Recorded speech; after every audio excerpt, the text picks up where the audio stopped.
Welcome to Foundations TV, everybody. Our guest today on Conversations is SatPreet Kaur. Welcome, SatPreet, to Foundations TV. Thank you, Gauri. I'm very happy to be here and having this conversation with Foundations TV. Very excited to have you here. Thanks for taking the time. SatPreet, you are a certified yoga therapist, a Yoga Alliance 500-hour registered yoga teacher, Pilates teacher, and a Reiki master. And you are also trained in Ayurvedic practices. That's a whole lot. You volunteered to teach yoga to clients experiencing homelessness in stress reduction yoga support groups. You have been teaching yoga as a lifestyle medicine for the past 15 years across the globe. And your classes are rooted in ancient Indian philosophy. And currently, you are teaching in KYM tradition in assisted independent living and rehab nursing facility. You also run an online functional group, Yoga for Thyroid Health. That's a whole lot, and I'm sure it's very, humbling and gratifying to be able to provide this service to so many people and impacting so many lives. This is not something that you started out with as your career. You were a full-time employee for British Airways, I believe, and then you pivoted your life towards yoga. So tell us more about that. What inspired you to become a yoga therapist, and how has your journey been so far? Yes, it's been a lived experience. I feel fortunate enough to now work as a yoga therapist. My experience being a yoga therapist is my own healing journey with back pain, hypothyroid, and high profile stressful job where I experienced burnout. I never had enough energy in my late 20s because of my hypothyroid. I was taking medication and I was regular with my medication. I had a nagging back pain and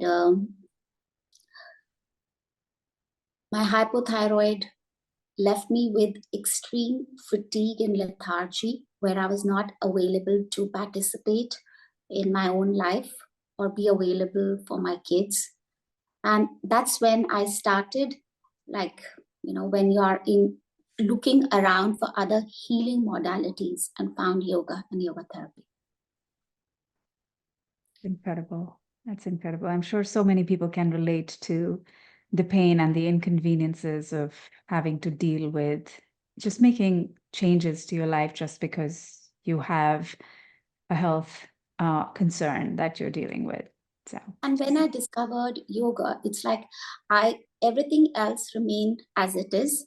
And with my regular practices and working with a teacher and mentor over a period of time, my perspective cleared and I became more empowered about my own healing process, my body, how to regulate my nervous system, and where do I hold stress and what situations in life is causing me stress. And over a period of time, it has been a journey, progressive journey. I do fall out. I'm human. It's not been a linear process. However, the reward has been that my blood work improved and I don't have back pain. I'm in what I was in my late 20s and I'm on the verge of being 50. I don't have back pain. My energy levels are much better when I was in 20s, what I am now. And I'm off medication. Not that I prescribed it. My doctor said there's no need to have medication as your blood work, your reports have improved. That's fantastic. That is fantastic. It's incredible to hear the impact that yoga therapy has had on your lives and the impact that you are also bringing to other people's lives. For those of us who are not as knowledgeable or experienced as you are, what's the difference between traditional yoga methodologies and yoga therapy. Is there a difference? And what are the different methodologies, or, how are they similar and how are they different? This is a great question because I get asked about this often. Yoga therapy is more emerging field.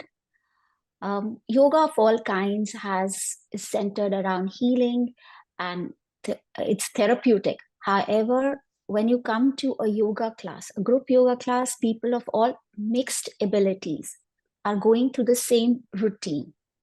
Hmm?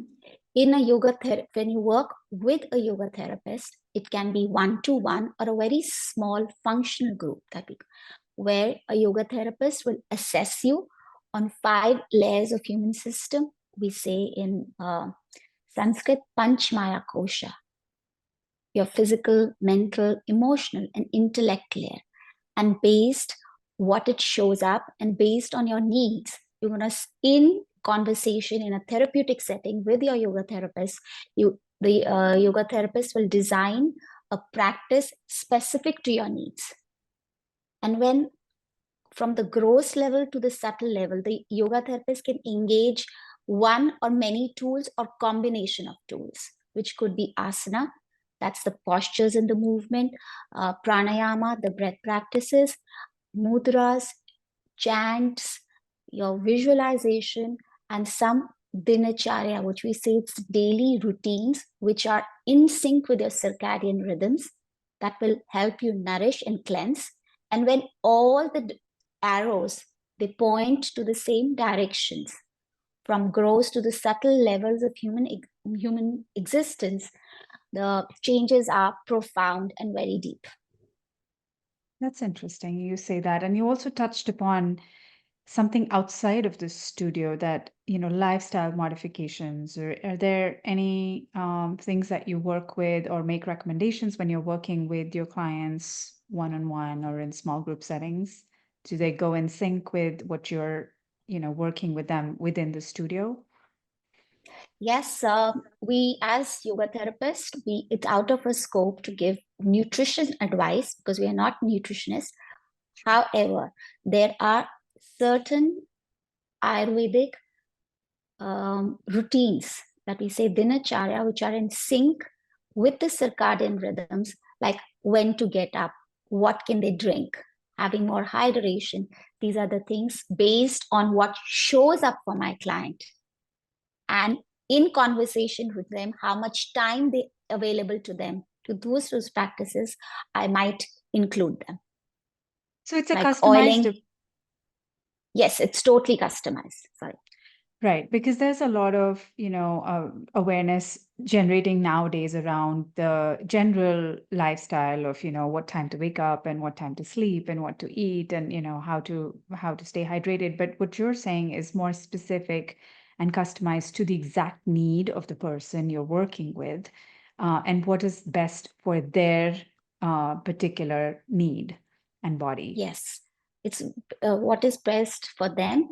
The goal here is to empower the client about their own bodies so that they become embodied and they can self-regulate themselves and reduce or their suffering, which is the dukkha, and come to a place where there's more spaciousness and lightness so that their own swadharma, their life and purpose can shine and the suffering is uh, reduced, eliminated, or they become more aware of themselves.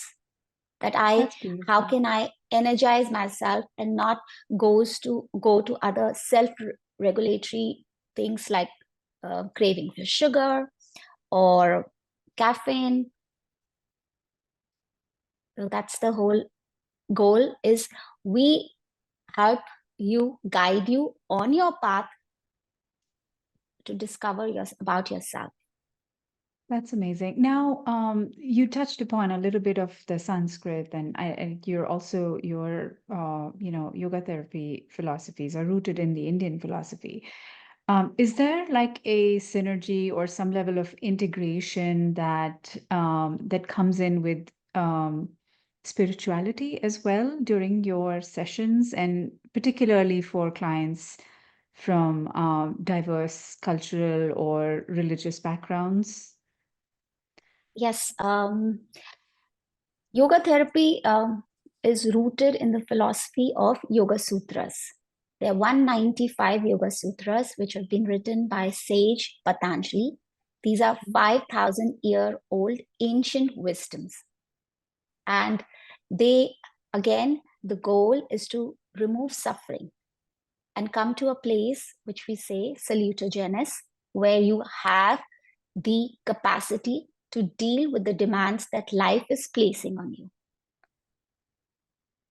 We emphasize on function over the form. So all the practices that I designed for my client in front of me is to help them reduce the suffering, self-empower their own, regulate their nervous system. Now, nervous system influences the digestive system, reproductive system, your immune system, your circulatory system, your elimination system. So whole body is connected. Mind will consider the whole body as one piece. It's not arm, leg, or other parts. So every other thing influences the way you think, the way you express. Now, coming back to the point, how do I translate it to people, diverse community? So it doesn't have to, I don't have to use those words from Yoga Sutra, the simple words about the nervous system and about, ask them how do they feel, how do the practice makes them feel. It doesn't have to be chanting, that can be, we have other words that in use, or things that my client relates to. May it be nature, may it be God, may it be a higher power which is bigger than them, maybe something that they are really attached to, their own lake, a sun. That's amazing. So Yes. it's not about that object, but how from that object you're guiding them to a Right. place where they can understand about their own self. So it's rooted in science, like you explained. There's a cause and effect, and then you listen to the effect and the responses of the body of your client or the person you're working with, and you bring that into further teachings as well, and rooted in Yes, it is science. the root. Yeah, the rooted is the ancient science of Yoga Sutras, and the 195 sutras, which are guiding you that if you can't do this, do this. Do If you can't this. do this, it is. Yeah. It's about what we say is churning your own mind. And when you Turning your own mind. churn your own mind, there's a lot of blue goo which comes to the surface. And when that is released, your own light will shine.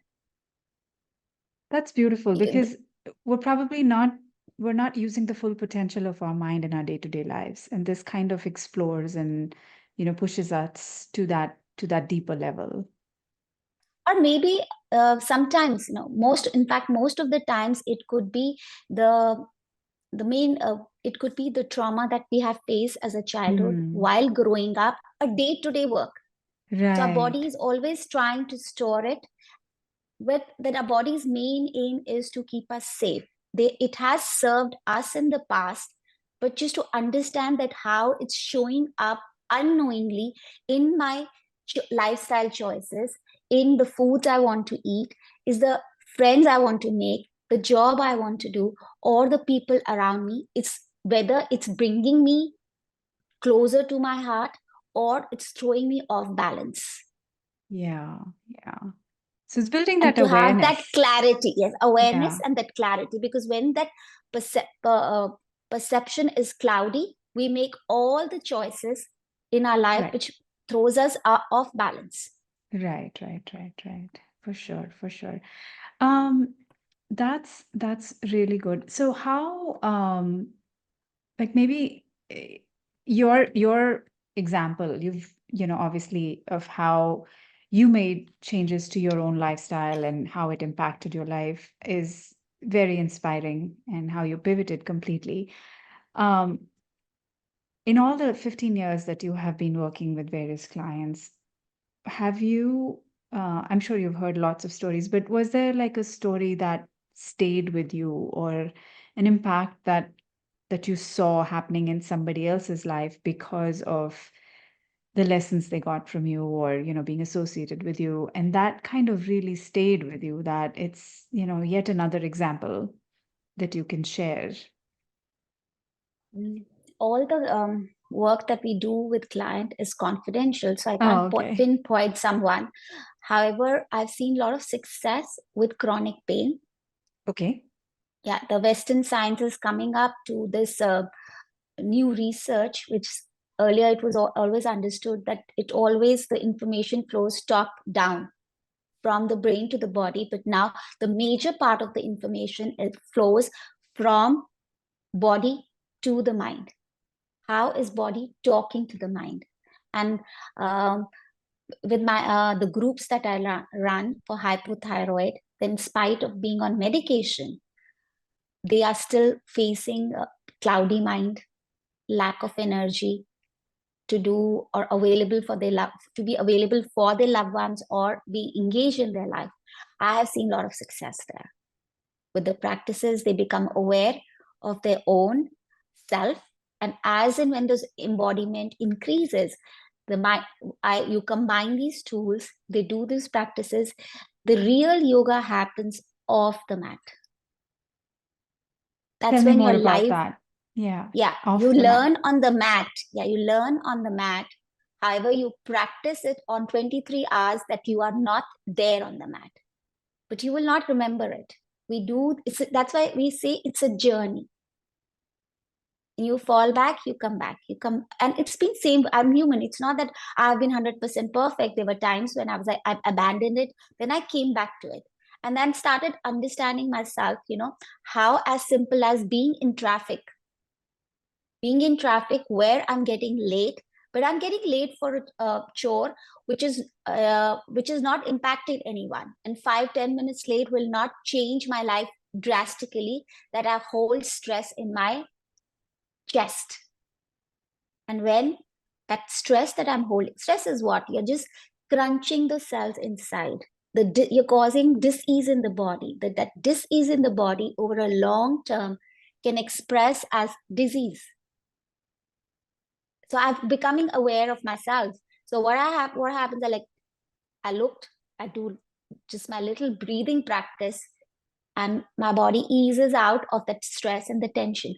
But how did I remember that? I never knew about this before. It's because of my regular practices where I connect with myself often on the mat that I'm aware of this. I take that pause regular. What is it that is bothering me? What can I do about this?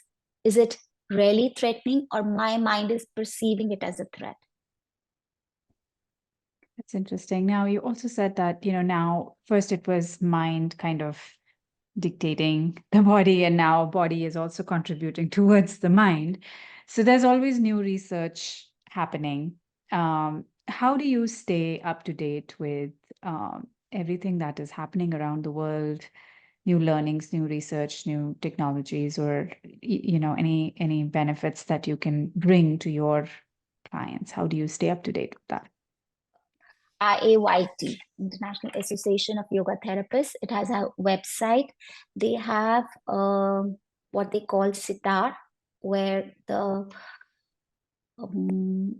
people, registered yoga therapists and people who are involved with clinical research, they come at that platform to share with us what research or clinical trials has happened and what has been the success or the findings, how it has improved the life. We have a website to refer to. There are other yoga therapists that we meet regularly online or in person. Along with that, we continuously work with our mentors. To keep our certification active, we have modalities, health modalities. We have continuous education points we get to keep our certification active, that we go for regular trainings or attend those seminars and keep ourselves updated. We want to know, as in a budding field, we want to know where all you have more success, which all hospitals, which are other modalities are. One of my co-workers colleague is working with introducing yoga therapy in addiction centers, and they have seen a great success there. That's amazing. Yeah. So it's not just requirement, it's also curiosity and the desire to stay ahead of the curve and help out as much as, Yes, you always want to know how it has impact autoimmune diseases. It's been very yeah. successful for autoimmune, chronic pain, uh, fatigue, lethargic, neurological issues, healthy aging, even with death and dying. Even Yeah. when a time when your body is physically aging, you still Yeah. have yoga therapy available to find your own meaning and purpose and happiness. That's amazing. Have you felt any challenges along the way? Would you like to share those? Yes, the challenges that I've seen is um, when I have clients coming to me, they're very enthusiastic and they think yoga therapy is a magic pill. And I'm going to That's just true. move this magic wand and their life's going to Yes. change. Yes. Yeah, but it's not the case. I Yes. wish it was. I I know. wish it I was. know. It was that easy. It's just like I've sometimes find them struggling to adhering to the routines. They consider it as a chore that, I've got my life, I've got my job, I've got my kids. And I empathize with them. Sometimes we do not have the time, or we do not prioritize Absolutely. ourselves, Yeah. especially women who experience Yes. burnout. Yeah, being True. a mom, I understand and I empathize.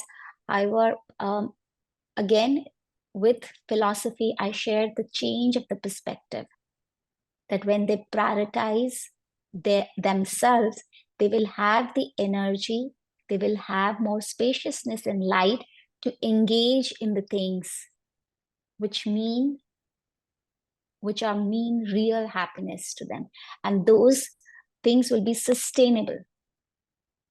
Yeah. Because if we do not engage or take out that time and get enthusiastic about those practices now, probably few years down the lane, we'll be left with pain or some kind of disease.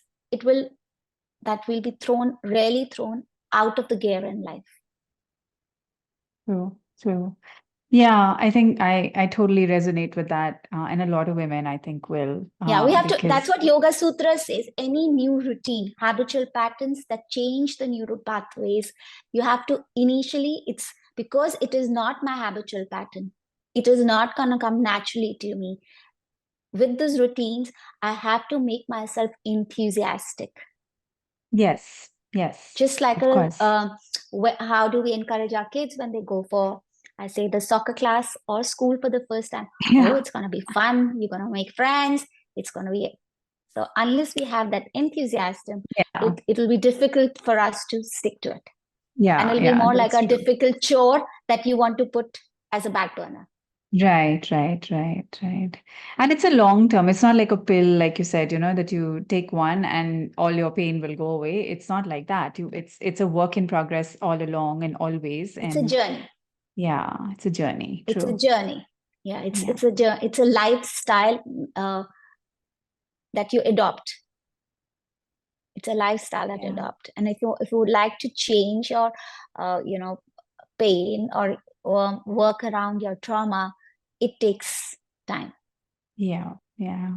Do you see a lot of people give up somewhere in between, or do you feel like people do oscillate like yourself? You go in and out and sort of, take a little break and then realize, oh, no, no, I need to get back into my journey and then get back into those yoga way of life, I guess. Again, you're right. Again, it depends on that personality. When we see the Yeah. pitta type, those leadership qualities, I see them. So they will stick to the routines. The Mm. others who are way down in depression, and we say the tamasic mind, where it's like somebody's stuck in the mud. They Yeah. need more support. They Yeah. need more support. Yeah. For that, we have small yoga therapy groups, for functional groups, where you meet people who are more like you, and they're all working through their journeys, and you have support. And That's a beautiful point.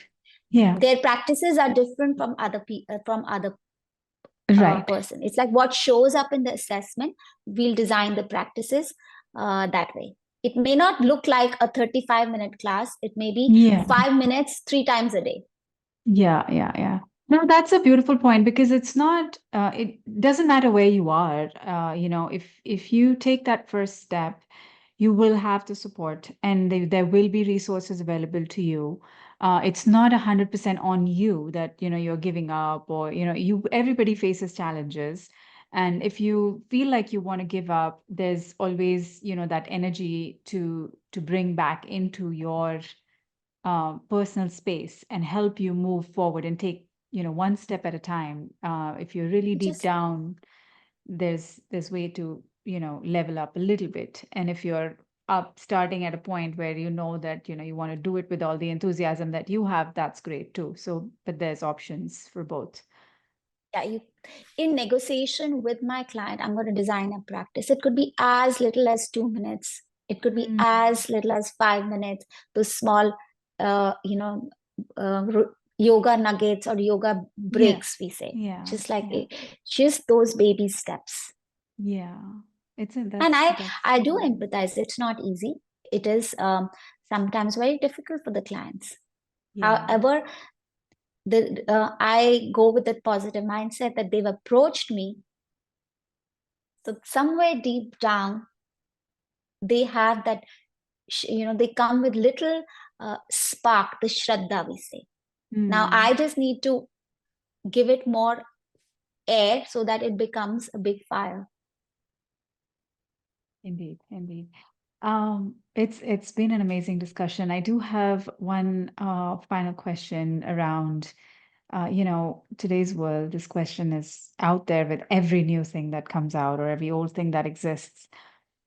Ethical considerations. So, what are the ethical considerations as you design these programs or solutions for or path for your clients?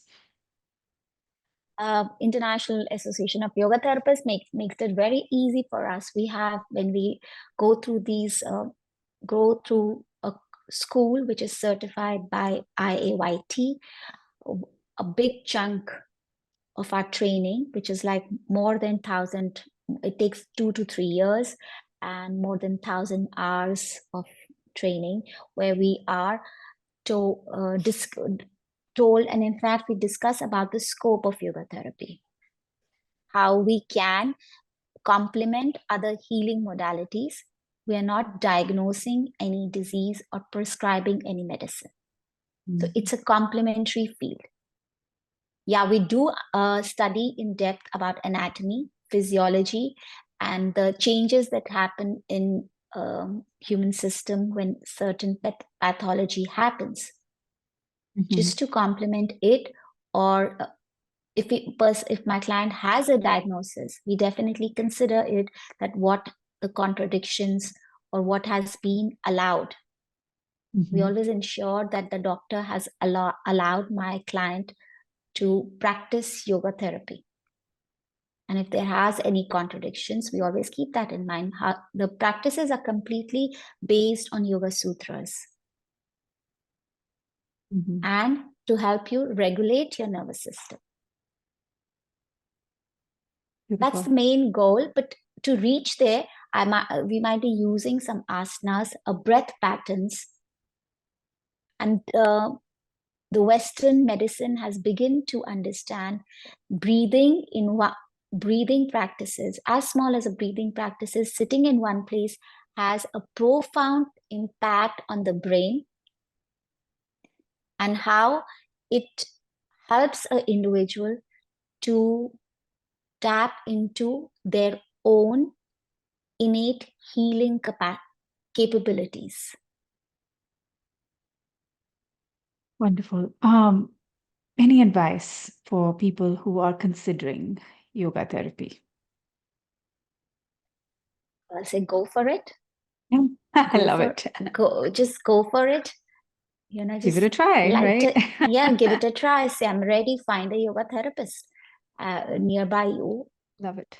and just yeah. Awesome. Well, thank you so much, SatPreet. This was very informative. I personally learned a lot, and I'm sure our audiences will learn a lot.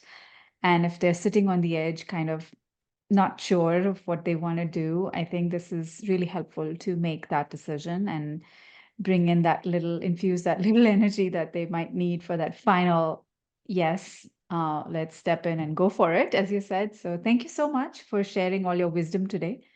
It was a pleasure speaking with you. Thank you so much for having me.